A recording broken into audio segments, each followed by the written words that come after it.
Cześć. This is a short introduction to our VIP course. Today is Wednesday, and at 7 p.m. we will talk about some great excuses, how to make an excuse in Polish. We're going to be practicing the phrase boli mnie, boli mnie głowa, I've got a headache. Boli mnie oko, my ear hurts. Boli mnie nos, my nose hurts.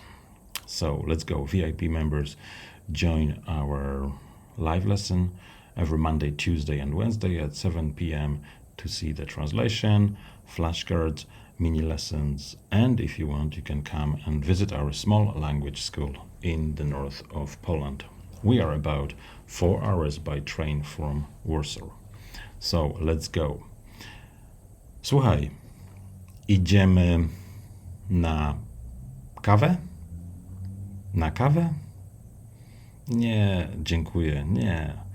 Boli mnie głowa. No dobra. Słuchaj, idziemy na koncert? Na koncert? Tak. Idziemy na koncert. Nie, dzisiaj nie. Boli mnie głowa.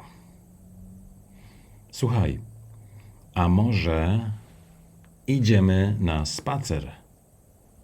Na spacer? Nie, dzisiaj nie. Bolą mnie nogi.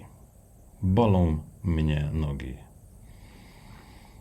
Słuchaj, a idziemy może do baru?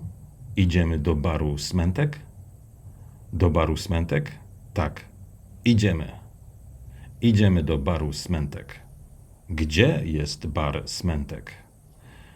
To find out where is bar Smentek, join our VIP course, the live lesson and the speaking practice. And we also have extra lessons on Saturdays for beginners. Thank you very much and hope to see you in the